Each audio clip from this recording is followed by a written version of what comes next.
Så velkommen alle sammen tilbage til endnu en video med det nye Tour de France 2026 spil. I dag har vi Liège-Bastogne-Liège, som vi vil prøve at vinde med dansker, Mathias Skjelmose. Og han er op mod Tadej Pogačar og Remco Evenepoel og også andre, men specifikt de to, som han jo har slået før i Amstel Gold Race i en sprint til allersidst. Kan han gøre det igen? Det er spørgsmålet. Vi har et okay hold også. Vi har Ciccone, Conrad, Bernard, Sobrero, Leona, Mosca. Ikke helt dårligt hold, synes jeg. Det er selvfølgelig en klassiker, og det er en af de største klassikere også. Eller alle klassikerne er jo store, men en af de største. Og spørgsmålet er, hvornår man vil gøre noget. Man kommer ikke til at gøre noget før sådan, der er 50 km igen, umiddelbart. Det kan godt være, der kommer styrt, og så kommer man til at skulle gøre noget alligevel. Men så, hvis der ikke er styrt, og det regner faktisk, okay, så kommer der helt klart styrt. Så kommer der helt klart styrt, boys. Jeg kan også selv lave... Altså, nu bare lige fordi... Okay, hvem kommer jeg ikke til at bruge? Jeg kommer ikke til at bruge Bruna. Okay. Men... kunne jeg lige prøve? Ja! Okay, der skete ikke en skid. Jeg gik slet ikke af på Pogačar der, det gjorde jeg ikke. Jeg ved ikke, hvad jeg snakker om. Det er ikke fordi, han var lige foran mig.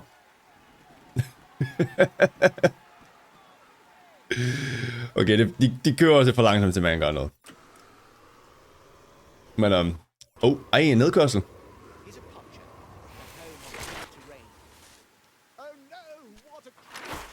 Nej, der røg en til.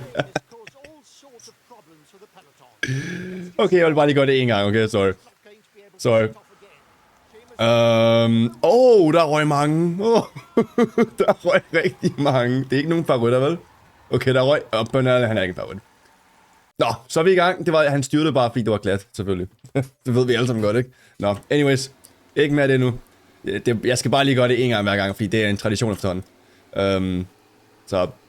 ja, lad os se, om vi kan holde for benene resten af etappen, eller resten af løbet. Okay, nu nærmer vi os den sidste halvdel af etappen. Der kommer altså alle bakkerne. Det er tødet op, så det regner ikke længere. Indtil videre i hvert fald, det kan godt være, det begynder at regne igen, man ved. Men vi kommer her, og så begynder ting stille og roligt at ske med de 90 km igen. Så kommer der bare bakke efter bakke efter bakke. Og jeg tror, der er nogen, der går op og sætter lidt fart. Det er Red Bull, der går op. Det er ikke sådan 100%, men en smule. Vi vil selvfølgelig ikke gå helt overboard, fordi... planen er, hvis vi bare kan være sammen med gruppen til sidst, hvis der er en gruppe selvfølgelig, eller sammen med Pogačar og Remco til sidst, så tror jeg godt, vi kan vinde en sprint. Men at slå dem direkte i sådan en styrke konkurrence, det går ikke. Vi vil så bare spille det sikkert. Det begynder at regne igen. Nej, det begynder at regne igen, boys. Jeg sagde det jo. Okay, så passer vi på. Jeg går lige op foran her, fordi jeg vil helst ikke have, hvis nogen styrter, så vælter jeg ikke over dem. Jeg skal også selv passe på, at jeg kan styre selvfølgelig. Men tager det bare stille og roligt. Du ved, stille og roligt. Vi ruller. Der er allerede en del, der falder bagud. Det tror jeg ikke er styrt. Det tror jeg egentlig bare er bakkerne og så videre. Men hvad med? Næste bakke her har et gennemsnit på 12,5%. Den er ikke så lang, men altså 12,5, det er ikke sjovt. Sidder bare lige her. Sidder egentlig meget fint. Men fik godt også. De går ikke 100% derop. Der kommer en ud og sætter fart dog. Stadig 78 km igen. Igen, det er bedst bare at spille det sikkert, når der er sådan nogen som Tadej Pogačar og Remco med i løbet. Så det der gør indtil videre. Måske kan jeg prøve noget senere, men ikke med 80 km igen. Det er ikke Jonas Vingegaard i Giroen, vel? De videoer, man, de er vilde. De er vilde. Men noget bare igen her. Igen skal lige være sikker på, at man ikke styrter eller noget. Ja, vi overlever. Det er faktisk meget godt sted i den her lige at teste, hvordan man kører ned og bakke i regnen. Så jeg tager lige en anden person. Whoops, det var næsten. Det var lige for det gik galt. Det var ikke engang med vilje. Jeg vil lige teste, hvordan man kører bedst ned og bakke i regnen her. Så jeg vil lige tage... Jeg tager lige Sobrero, så det ligner det er meget god idé, for jeg var lige ved at styrte der. Så der er vi ikke styrte med Skjelmose. Skal jeg bare lige op foran. Der er en til bakke her. Den her gang sætter de altså fart. Den her gang, der kører de altså efter. Der er stadig 75 km igen. Udbryder stadig op, men de er ikke så langt væk, de bliver fanget om lidt. Mit bud er udenbart, at jeg kan bremse og så dreje. Altså ligegyldigt om jeg har i høj fart, kan jeg stadig dreje, så længe jeg bare bremser først. Men jeg er ikke helt sikker. Og det er lidt for risikabelt at prøve med Skjelmose. Så jeg vil lige tjekke det, når det kommer næste nedkørsel her.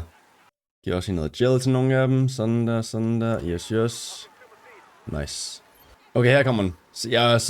Ja, det er en rigtig test. Hvis han ikke overlever, så overlever han ikke. Der er ikke så meget at sige der. Kommer der et sving også? Det gør der.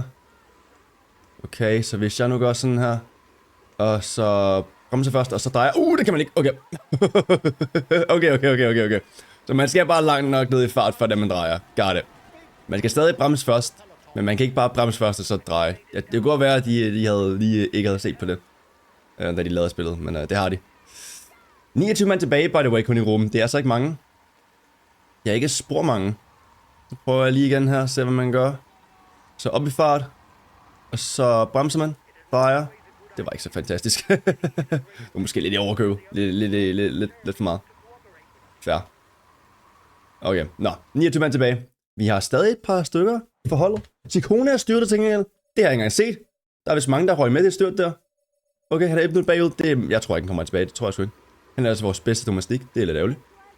Det er lidt meget ærgerligt, faktisk.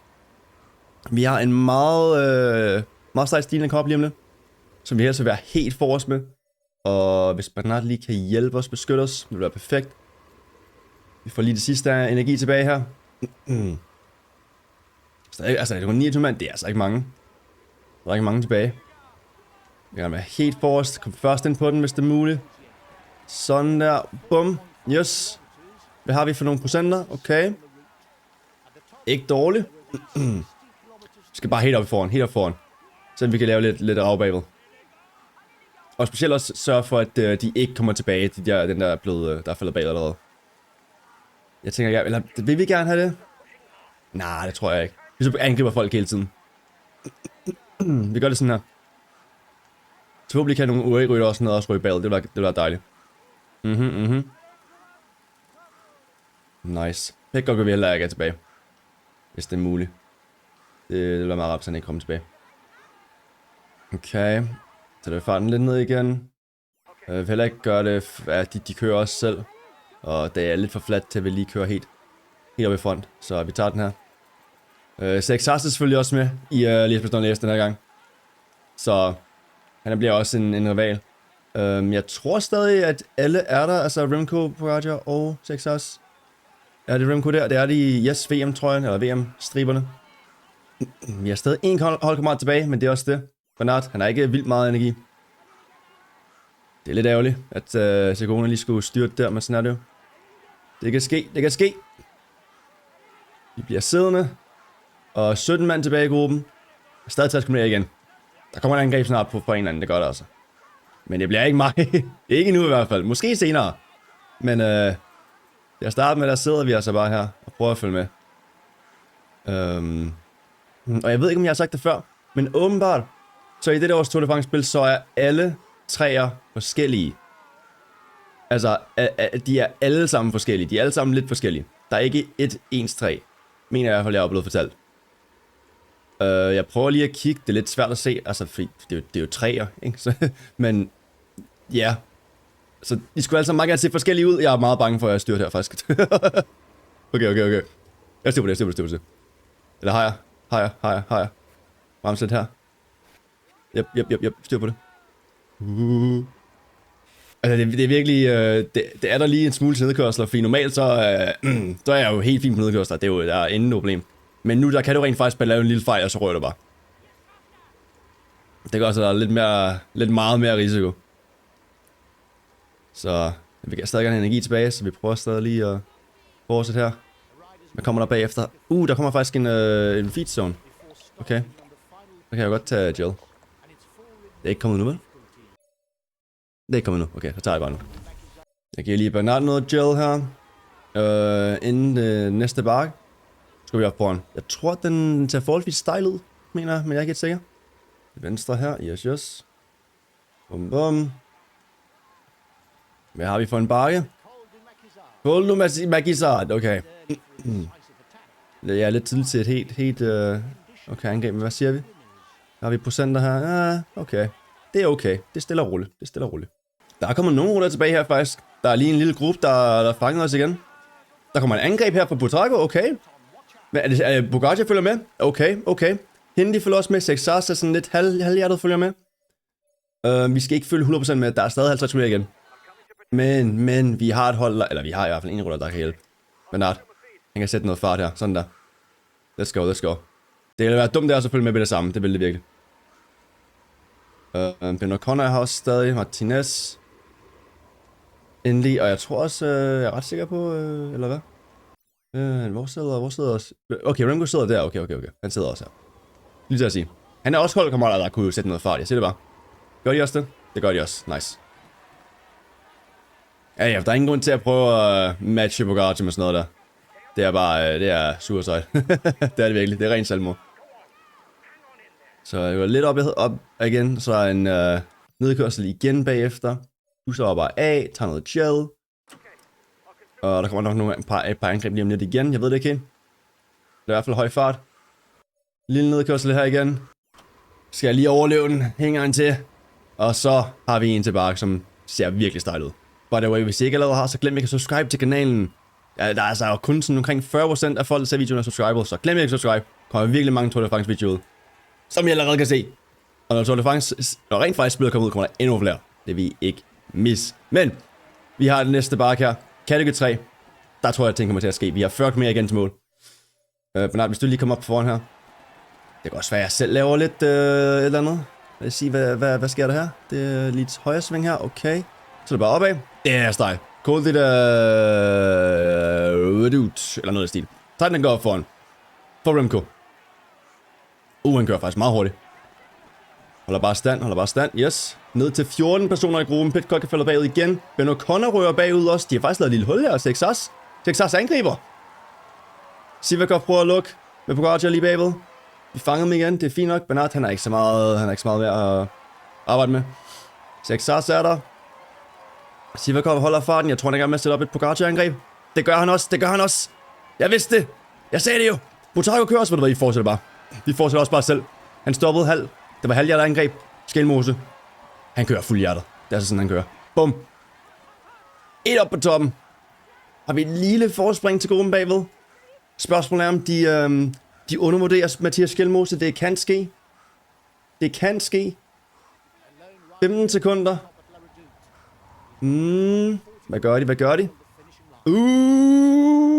Jeg kunne ikke dreje så meget der. Hold op.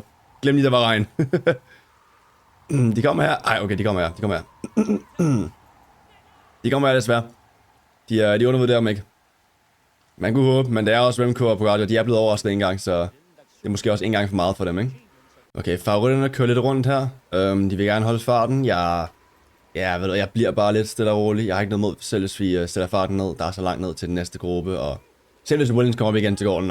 Men jeg vil bare gerne lige have min energi tilbage, og så kan vi prøve igen måske. 26 mere igen. Vi har 2 bakker tilbage, vi kan gøre noget på. Så det er bare lige, hvad vi skal gøre, selvfølgelig.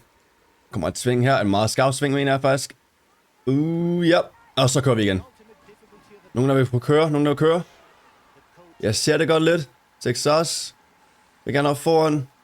Remco vil også gerne. Jeg sidder bare lidt her foran. Ser hvad der sker. Texas hjul. Han kører ret hurtigt. Han kører stille og roligt væk, tror jeg. Skal lige op og lukke det hurtigt. Sådan der. Det er den her, så der er en bakke bagefter. Der er stadig ingen af Pogacar eller Remco, der er angrebet fuldt ud. Hvad skal der så ske? Er spørgsmålet jo. Hvad skal der ske?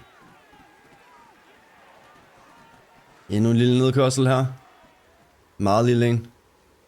Og jeg tror ikke, der sker noget før den næste bakke, umiddelbart. Men de sidder der bare simpelthen fuldstændig. 9 mand tilbage. Jeg tror jeg så... Nej, Williams er ikke kommet tilbage. Nej, det er ikke sådan noget. Jeg har faktisk Bernard der i gruppen bagved. Det betyder, at jeg behøver teknisk set ikke at hjælpe dem med pace, fordi jeg har en holdkammerat lige bagved. Så hvis han kommer tilbage, vil det være godt for mig. Nu har jeg en virkelig god undskyldning til bare ikke at lave en skid. Og de alle sammen holder farten. Okay. Måske kan det hjælpe os til sidst. Vi har forholdsvis godt med energi tilbage, synes jeg. Altså, det er egentlig meget godt. Vi har også Hindley, han laver ikke noget. Det er egentlig lidt underligt, at det er Remco, der laver noget, ikke Hindley. Når de bare kan sætte ham op, men sådan er det vel. Der er ind til nedkørsel her. Før den næste bakke. Jeg går lige op foran herinde. Måske kan jeg også lige tage lidt risiko. Lidt risici her på nedkørselen. I regnen. Det kunne jeg godt finde på 16. Der er kun 16 mere igen. Det er ikke meget. Her er faktisk et lille hul her til gruppen. Vi fortsætter bare, fordi bakken starter lige med et øjeblik. Jeg tror bare, jeg angriber med det samme. Han går bakken med det samme. Bum. Sådan der. Up til 1,3 kilometer. Den er stejl. Den er meget stejl, den her. Det her, vi skal virkelig give det killer blow. Vi har faktisk godt forspring. 19 sekunder. Der kommer nok et angreb lige om lidt, hvor de lukker det lidt. Men det er et godt forspring. 14-15%. Der kommer de dernede. De begynder at angribe nu. Kom nu, skældmose. Kom nu. Du kan slå dem. Igen. 23 sekunder. Ja. Jeg kan lide det. Det er bare 14 km bagefter. Det er lige før. Jeg tror godt, jeg kan holde hele vejen hjem, hvis jeg kører selv. Det tror jeg godt, jeg har nok energi til. Gå lidt ned ad bakke igen. Sådan der. Lidt energi tilbage måske. Heller ikke styrte. Yes. 22 sekunder. Jeg fortsætter her. Det gør jeg simpelthen. Det er planen. Det går lidt over bakke igen. Bare hold farten. 23. Texas er ham, der kører mest lige nu. Ja, de kommer her til gengæld. De angriber. De prøver. Bare hold farten her, Mathias. Hold farten. Jeg tror, Pogacar prøver at angribe nu også. Men jeg tror, de løber lidt tør for angrebsenergi. Jeg er ikke helt sikker. Det er de. Og det er også risikabelt, dog. Det er også risikabelt. Der er en lang flad del. Jeg har selvfølgelig stadig gel, jeg kan bruge. Men kommer angrebet her, det gør det vist umiddelbart. Fra 6 os. Og Remco er det faktisk, der angriber. Jeg tror godt, jeg kan overleve på den flade del her. Det tror jeg så godt. Jeg har lyst til at prøve. Og jeg prøver. Jeg prøver sgu. Ja, lige der. Men de er også løbet tør for angrebsenergi. Det er mindst en god ting. De fleste af dem. Det er Remco, der prøver at fange mig. Det er ikke ham, du vil have det fange dig på en flad vej. Det er det virkelig. Det er virkelig alle andre end ham. Ja, vi får lidt tid nu. Tag lidt gel her. Lidt gel. 16 sekunder. Nu kommer de her, eller hvad? De kommer her stille og roligt. 14. Damn. 12. Ej, de kommer faktisk tilbage. Det ser i hvert fald sådan noget. Der kommer nedkørsel lige om lidt. Kan jeg holde den til det? Jeg ved det ikke helt. Kan jeg holde den lige her til allersidst? Det er muligt. 12 sekunder. 13. Sætter farten ned igen. Der bliver måske noget taktik, der kommer ind. Man kan håbe. Noget taktisk. Tibuye falder bagud. 4 mand tilbage i gruppen. Angrib nedkørslen her en smule. Let's go. Tag noget med gel. 13 sekunder. Det er ikke umuligt at gå hele vejen. 12 sekunder. 11 sekunder. 10. De kommer her. Damn. Fortsæt, skældmose. Fortsæt. 8 sekunder, de kommer altså her. Jeg tror ikke. Det går. Det går ikke. Okay. Men det er Pogacar, Remco, Texas og Butrago stadig. Okay. Og jeg tror, jeg kan få alt min angrebsenergi igen. Håber jeg på. Lige godt. Og så kan vi altså også bare sprinte til sidst. Han har en god sprint, det ved vi alle sammen. Han har slået dem en gang, han kan slå dem igen. Ned i Pogacars hjul her. Kom. Ned i hans hjul. Sådan der. 1,7 igen. Nu tager jeg turbogel her. Så gør vi klar. Du er klar til angrebet. Hvornår kommer det? Kommer ikke. Så vi åbner den selv. Men det er måske med Remco hjulet. Det er måske lidt risikabelt. Meget risikabelt måske. Kom nu, skældmose hele vejen. Hele vejen. Let's go. Han slog dem igen. Endnu en gang. Og endda med kæmpe angreb. Let's go. Og bare sådan der, så vandt skældmose igen. Et kæmpe løb mod Pogacar. Remco den på. Og den her gang også for Texas. Håber jeg sådan noget videoen, hvis I gjorde. Så glem selvfølgelig ikke at give en like. Ses næste gang med noget mere Tour de France. Vi ses.